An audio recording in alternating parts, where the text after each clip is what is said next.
universo mecánico y más allá. Ha llegado el momento de mirar hacia adelante en una visita anticipada de lo que hay más allá del universo mecánico.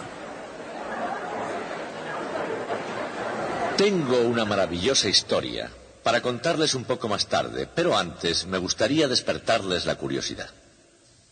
No sé si se acuerdan de que hace algún tiempo les leí una carta que Albert Einstein escribió en 1912 a su amigo Arnold Sommerfeld. Dice así: estoy ocupándome exclusivamente del problema de la gravitación y creo y espero que superaré todas las dificultades. Pero una cosa es cierta, nunca hasta ahora en toda mi vida había hecho un trabajo tan arduo. Pero me he llegado a imbuir de un gran respeto por las matemáticas, cuyas sutiles partes, en mi inocencia, yo había considerado hasta ahora como un mero lujo. En realidad esa es una típica actitud de los físicos hacia las matemáticas. Las matemáticas son una herramienta que se utiliza para otros fines. Las sutilezas y detalles de las matemáticas en sí mismas son de escaso o de ningún interés. Pero Einstein había descubierto, para su consternación, que eso no era siempre verdad.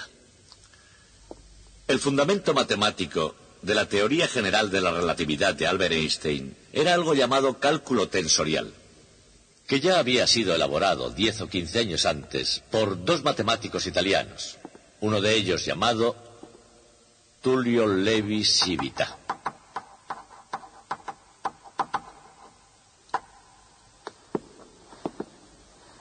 En 1914, Einstein escribió su primer artículo sobre la nueva teoría. Otro físico de nombre Max Abraham, cuya teoría rivalizaba con la de Einstein, leyó el artículo de Einstein, pero no fue capaz de entenderlo, era demasiado difícil. Así que para conseguir ayuda se lo envió a Levi-Civita. Levi-Civita, inmediatamente después de leer el artículo, se interesó por la teoría de la relatividad. En 1915, Levi-Civita escribió una carta a Albert Einstein, diciéndole que había algo que no marchaba en su teoría. Es fácil de imaginar cómo se sentiría Einstein después de eso. Había estado luchando por dominar aquellas matemáticas tan difíciles. Y cuando por fin tuvo el valor suficiente para escribir su primer artículo utilizándolas, el individuo que había inventado esa matemática le escribe una carta diciéndole: se ha equivocado. El tema en cuestión era un tensor en particular. Un tensor es una especie de vector generalizado. Un tensor que representaba el campo electromagnético, y la cuestión era cómo cambiaba ese tensor al pasar de un sistema de coordenadas a otro. Einstein entendió cómo funcionaba eso, pero Levi-Civita le decía que ahí había un error. Resultó al final que Einstein estaba en lo cierto y Levi-Civita era el equivocado. Aquello era una teoría física. Einstein era físico y su intuición física le decía cuál tenía que ser la respuesta. Pero los pasos matemáticos de su demostración eran dudosos, y ese es el punto en el que Levi-Civita le había atacado. Pero a nosotros lo que nos interesa no son los detalles técnicos de esa polémica. Lo que realmente nos interesa son las sutilezas y matices de la relación que se desarrolló entre estos dos hombres a través de su correspondencia. Para el término de las personas, puede ser un hecho bastante sorprendente que Albert Einstein no se considerara a sí mismo un consumado matemático. Después de todo, Einstein, comparado con el promedio de los físicos de su época, tenía un considerable dominio de las matemáticas, mucho más que la media de las personas de su época y de otros tiempos. Lo que realmente quería decir era que su dominio de las matemáticas no era equiparable al del brillante italiano Tullio Levi-Civita. Aunque la agudeza de Einstein fuese relativa, sin embargo Einstein fue el maestro de la relatividad. Por supuesto, en tiempos anteriores no había habido distinción entre los matemáticos y los físicos. Desde la antigüedad, cálculo y astronomía, mecánica y geometría podían considerarse como partes de la misma profesión. Y aún había habido siempre ciertos individuos como Einstein con una especial intuición para entender cómo funciona realmente el mundo. En el siglo XIX, un nuevo término fue acuñado para describir a esos individuos. El término fue los físicos. Pero incluso antes de tener su nombre propio, la ciencia de la física había dado un gran avance gracias a dos individuos cuyo dominio de las matemáticas no es que fuese pequeño, es que era virtualmente inexistente.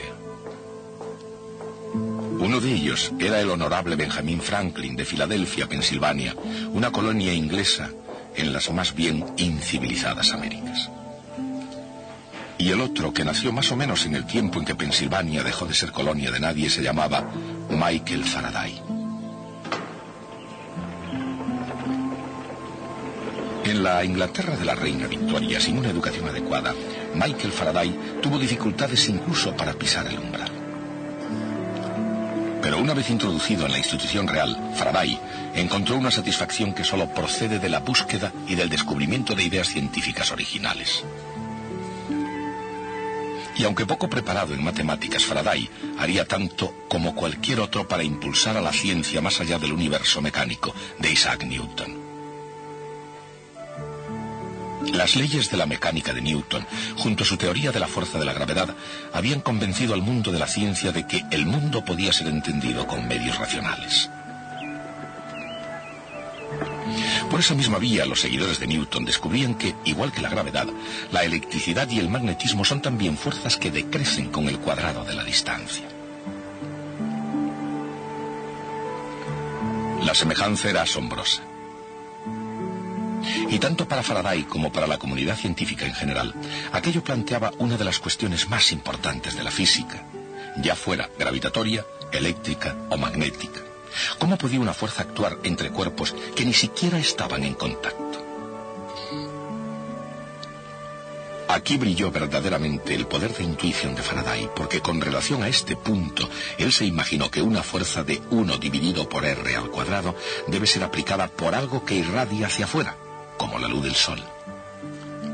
Viendo incluso más, Faraday se imaginó unas líneas de fuerza partiendo de cargas positivas y terminando en cargas negativas. Y allá donde fueran, que es como decir, por todo el universo, llevaban el poder de atraer o repeler.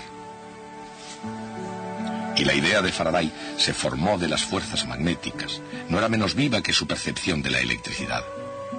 Y un día, esas visiones de Michael Faraday llegaron a ser la imagen del campo eléctrico y del magnético. Pero sus colegas, mucho más sofisticados matemáticamente que él, exigían una expresión más rigurosa de sus ideas que la pura intuición. Evidentemente, había que recorrer los pasos matemáticos. Y así se hizo. Gauss en Alemania y Ampère en Francia. Pero nadie pasó tan graciosamente por las matemáticas ni comprendió con tanta claridad las líneas de fuerza como James Clerk Maxwell. Mejor que nadie penetró en las ideas de Faraday y con un esfuerzo enorme las transformó en la teoría del campo electromagnético.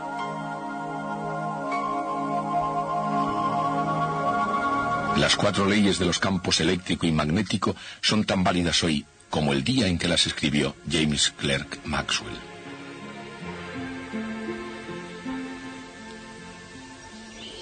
Los frutos del trabajo tanto de Maxwell como de Faraday florecieron durante la época industrial y la era electromagnética, pero solo porque alguien había ya sembrado las semillas en un país lejano. Primero logró hacerse un nombre como impresor, luego dejó una huella imborrable en los asuntos de Estado. Pero desde el principio, Benjamin Franklin había conseguido notables éxitos en el campo de la ciencia. En tiempo de Franklin, el campo de la electricidad se encontraba, como el propio Nuevo Mundo, verde y sin desarrollar. De hecho, todo el conocimiento que el mundo tenía acerca de la electricidad cabía en una botella de Leyden. La botella de Leyden fue el primer modo en que se almacenó electricidad en el mundo, y Benjamin Franklin la utilizó para, sin ayuda de nadie, revolucionar la física. Fue con botellas de Leyden y no con rayos y relámpagos como Franklin consiguió sus más importantes descubrimientos. Observó acertadamente que si un objeto tenía una carga positiva y otro una carga negativa, se atraían mutuamente. Pero si ambos objetos están cargados positivamente, se repelen. De hecho, Benjamin Franklin inventó esos términos, carga positiva y carga negativa. Pero, ¿qué es exactamente carga eléctrica? ¿Y qué factores son los que determinan cómo funciona la electricidad? Jugar prudentemente con la electricidad significa comprender unas cuantas magnitudes, no solo cargas, sino también voltios, amperios y campos, por nombrar solo alguna de ellas. Pero al margen de la magnitud de que se trate, siempre hay que hacer algo para que haya corriente eléctrica, y desde 1800 un modo fue la pila eléctrica.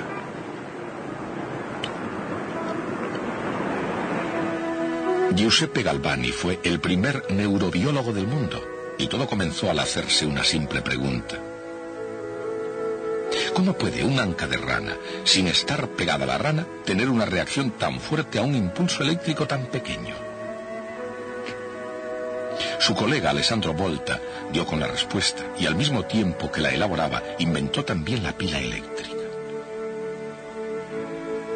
Por supuesto que se ha recorrido un largo camino desde que Volta hizo su pila voltaica con varios metales separados por trozos sueltos de paño, arcilla y casi todo lo que tuviera a mano y estuviera húmedo. Pero aunque la pila podía hacer fluir la electricidad, para mover las ruedas del comercio y la industria se requería algo considerablemente más potente. Consideremos, por ejemplo, el progreso global de los holandeses. En Holanda, siempre que hay viento y corre el agua, se obtienen beneficios. Y esa fuente de energía fue acogida por todo el mundo occidental como la tendencia del futuro.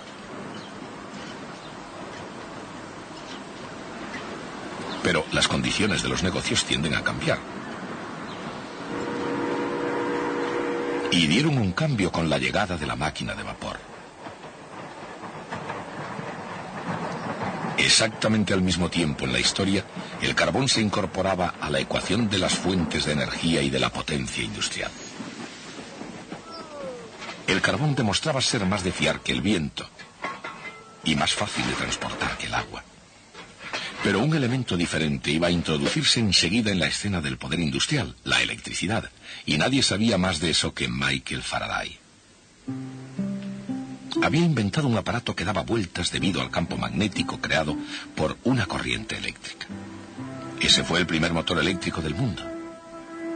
Pero Faraday fue mucho más lejos. Si una corriente eléctrica crea magnetismo, pensó, ¿podría un campo magnético crear electricidad? A modo de respuesta, Faraday descubrió la inducción electromagnética. Aumentando o disminuyendo la corriente en un circuito eléctrico, el campo magnético variable que creaba inducía una corriente en un segundo circuito. Y esa idea sugeriría a un hombre posibilidades sin límite. Su nombre era Nikola Tesla. Dando un giro ingenioso al descubrimiento de Faraday, Tesla llegó a América para crear una vasta red de potencia eléctrica y hacer girar como una dinamo a la edad moderna industrial. En teoría, la teoría de la corriente alterna, era una tarea sin dificultades para Tesla. Pero en la práctica, Tesla se encontró con la más fuerte resistencia en todo el panorama americano. Thomas Edison parecía ser la fuerza oculta detrás de cualquier idea brillante bajo el sol. El fonógrafo, la cámara de cine, la cinta perforada y, cómo no, la bombilla. Pero al contrario del resplandor que había puesto en esta histórica casa, el resplandor de su corazón era tenue hacia Tesla y su idea de las corrientes alternas, porque Edison creía que sería la corriente continua la que impulsaría a América hacia el futuro. Pero la así llamada guerra de las corrientes no fue la única controversia que se producía a finales del siglo XIX. Era el año 1887, el lugar Cleveland, Ohio. Y el experimento, el desconcertante experimento de Michelson y Morley, fue diseñado para detectar el movimiento de la Tierra a través del éter luminoso, un medio que era considerado portador de la luz desde el Sol a la Tierra. Los métodos habían sido concebidos por Albert A. Michelson, y ningún experimento en la historia se había pensado mejor ni ejecutado con más esmero. Al menos desde los tiempos en que Galileo se ocupaba de alguna idea científica. Galileo decía que si algo no se interponía en el camino de un objeto en movimiento, éste seguiría en movimiento. Eso era la ley de la inercia. y significaba que no había un estado absoluto de movimiento, ni tampoco un estado absoluto de reposo. Y entonces Michelson se puso a refutar ese hecho. Él era el mejor y más brillante, el primer físico americano galardonado con el premio Nobel, y falló en su intento. Por supuesto que no encontrar el movimiento absoluto de la Tierra no fue el único fallo en la historia de la ciencia, pero sí absolutamente el más brillante. Por una razón, porque eso significaba que todos los observadores medirían la misma velocidad de la luz, independientemente de su propio movimiento. Y si la velocidad de la luz es la misma para todos los observadores, sería imposible explicar el propio movimiento a partir de esa medición. Si eso era verdad, al hablar del tiempo y del espacio, los hombres podrían despedirse de la sabiduría convencional. Eso no cambiaría los horarios de los trenes, nada tan mundano como eso. Pero alguien estaba volviendo a escribir el itinerario de la física. Estaba a punto de descarrilar todo aquello que el mundo había dado por sentado: pasado, presente y futuro. Este hombre había sido un estudiante relativamente mediocre, quizá porque el trabajo era o demasiado duro o demasiado fácil, o porque sus puntos de vista fueron desde el principio demasiado poco convencionales. Su vida durante un cuarto de siglo transcurrió sin ningún incidente, al menos en la superficie.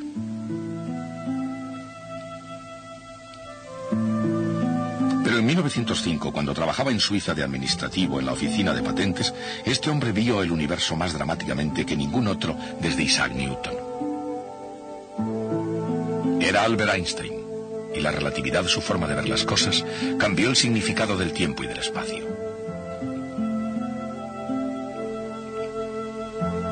Si una luz se enciende cuando pasa un tren, alcanza a la cabecera y a la cola al mismo tiempo. Bien, esa es la opinión de un hombre. Pero consideremos el punto de vista de alguien que está en el exterior. En la relatividad de Einstein, los acontecimientos que son simultáneos para un observador pueden ocurrir en instantes diferentes para otro.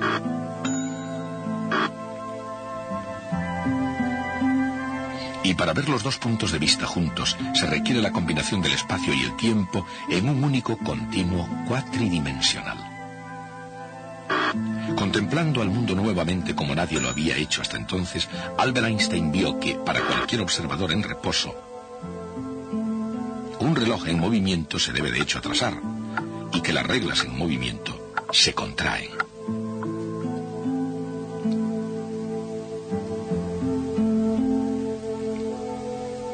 Y en este asunto, él vio que cambiaría mucho las interpretaciones humanas sobre el funcionamiento del mundo.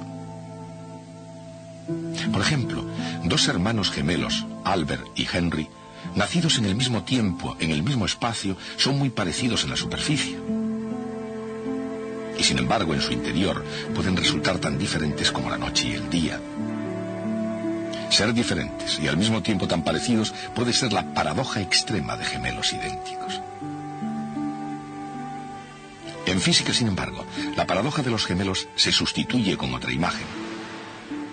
Este es Henry separado de Albert por primera vez. Su destino el planeta Zof a 10 años luz de distancia. Si Henry pudiera comparar su reloj con el de su hermano gemelo, encontraría que el reloj de Albert se atrasa. Y si Albert pudiera comparar su reloj con el de Henry, encontraría a este último atrasado. Sin importar lo que eso pueda parecer, eso suena a paradoja. Pero cuando se desciende a esos detalles, ¿qué quieren decir ese y otros innumerables misterios por todo el universo mecánico?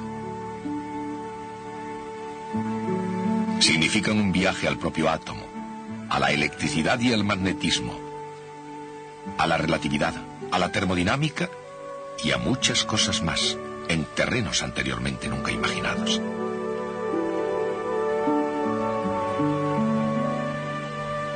Es un campo donde incluso las leyes de Isaac Newton tuvieron que dejar paso a nuevas ideas mucho más profundas que hicieron nacer una nueva ciencia. Una ciencia que sería denominada mecánica cuántica. En conjunto es una aventura llamada el universo mecánico y más allá. Y más allá de toda otra cosa, desde el principio hasta el final, es la historia no solo de las leyes y principios, sino de las personas que las descubrieron. Muy bien. Volvamos ahora de nuevo a Einstein y Lévy-Civita. La primera carta que les mencioné de Lévy-Civita a Albert Einstein es una carta que ya no existe. A decir verdad, de toda la correspondencia tenemos todas las cartas escritas por Einstein y ninguna escrita por Lévy-Civita, con una sola excepción por razones que luego comprenderán. Y esto es así porque Lévy-Civita era un matemático meticuloso que guardaba cuidadosamente todas las cartas que recibía. Pero Albert Einstein, que tenía otro tipo de carácter, tiraba todo a la papelera. Y, sin embargo, es fácil de reconstruir toda la correspondencia solo con las cartas que tenemos escritas por Einstein. Otra cosa es que la correspondencia fue muy intensa. Muchas cartas cambiaron de manos en un tiempo muy corto. Tan deprisa que hoy día no hubiera sido posible porque el servicio de correos no es muy bueno que digamos, pero en 1915 era otra cosa. Así que no tenemos la primera carta, pero sí la primera respuesta. Einstein contesta aquí a Lévy-Civita que le había escrito criticando su trabajo. Einstein escribe: Apreciado colega, me ha causado gran alegría su meticulosa atención a mi trabajo. Ya puede imaginarse que escasamente se da que alguien con una perspectiva independiente y crítica se interese en detalle por este tema. Cuando vi que su ataque iba dirigido a la prueba más importante de mi teoría, adquirida con chorros de sudor, me alarmé un tanto, en particular al saber que usted domina esos conceptos matemáticos mucho mejor que yo. Pero después de una minuciosa consideración, creo no obstante que soy capaz de mantener mi prueba. La segunda carta de Einstein a Lévy-Civita está fechada exactamente 12 días más tarde. En esta carta ya se empieza a ver el comienzo de la relación que se va desarrollando entre los dos hombres. Escribe: Me gustaría mucho que la próxima vez me escribiera en italiano. Cuando yo era joven pasé medio año en Italia, y en ese tiempo tuve el placer de visitar la encantadora y pequeña ciudad de Padua. Lévy-Civita era profesor de la Universidad de Padua. Continúa: aún disfruto cuando utilizo la lengua italiana y, por otra parte, no reuniría valor suficiente para escribirle en italiano, ya que resultaría demasiado tosco y poco claro. Bien, no hay duda de que Einstein estaba interesado en recibir una carta en italiano para disfrutar con su lectura, pero estaba haciendo algo más. Quería conquistar a Lévy-Civita. En la siguiente carta de Einstein podemos ver ya los resultados. Dice: Mi querido colega, acabo de recibir su carta de fecha de 23 de marzo, escrita en ese italiano tan familiar para mí y que tanto he echado de menos. No creo que usted sea capaz de imaginar cuánta alegría me produce recibir una carta escrita en genuino italiano. Al leerla, los bellos recuerdos de mi juventud vuelven a cobrar vida. Y en la línea siguiente podemos ver que Lévy-Civita sabía cómo jugar con la misma baraja, porque Einstein sigue diciendo: sus cartas son en extremo agradables, y me felicita amablemente para que cuando yo lea sus nuevas objeciones no tenga que poner mala cara. Y es en la siguiente carta donde nos enteramos por qué existe una de las cartas escritas por Lévy-Civita a Einstein. Einstein escribe: he recibido su carta del 28 de marzo, 5 días después, y me ha interesado extraordinariamente. Durante 1 día y medio estuve pensando sin interrupción, hasta que claramente comprendí cómo era posible armonizar su ejemplo con mi prueba. Le adjunto nuevamente su carta para poder referirme a ella sin que haya demasiadas dificultades para usted. Por eso tenemos hoy esa carta. Carta en la que se escribe una de las postdatas más bonitas de cualquier correspondencia científica. Einstein dice: jamás había tenido una correspondencia tan interesante como esta. Tendría que ver con qué ansiedad espero sus cartas. Desgraciadamente, todo esto tuvo lugar en la primavera del año 1915. Poco tiempo después, Italia y Alemania estaban en guerra y no hubo modo de que Einstein y Lévy-Civita intercambiasen más cartas. Durante 2 años, ninguno de los dos escribió al otro, hasta que en 1917 Lévy-Civita recibió una tarjeta postal de Einstein desde Suiza. La tarjeta decía: a mi llegada encontré sus nuevos e interesantes trabajos y me los llevé conmigo enseguida para poder estudiarlos aquí con tranquilidad. Admiro la elegancia de su método de cálculo. Debe ser muy hermoso cabalgar por esos campos sobre el caballo de las verdaderas matemáticas. mientras que los que son como nosotros tenemos que hacer nuestro camino a pie. Y todo cuando estos dos hombres no se habían visto nunca, pero se deduce claramente de su correspondencia que desde el comienzo la controversia había perdido su importancia para ellos. Todo lo que deseaban era tener una excusa para seguir escribiéndose, cosa con la que ambos gozaban. Por fin se conocieron personalmente en 1921. Einstein fue invitado a ir a Bolonia a dar una serie de conferencias, bastante después de haber terminado la guerra, claro. Más tarde, Einstein fue a los Estados Unidos, donde vivió en Princeton. En 1936 invitó a Levi Civita a Princeton, y allí pasaron un año juntos. Pero en aquel tiempo, el mundo había empezado a enloquecer de nuevo, y las nubes de la guerra se estaban formando una vez más. Levi Civita regresó a Italia, y en 1938, cuando el gobierno fascista italiano aprobó las leyes racistas, Levi Civita, que era judío, fue desposeído de su cátedra y expulsado de todas las sociedades científicas. Finalmente, murió aislado del resto del mundo científico en su apartamento de Roma en 1941. Cuando más tarde alguien preguntaba a Albert Einstein qué era lo que más le gustaba de Italia, solía responder: los spaghetti y Levi Civita. Hasta el próximo día.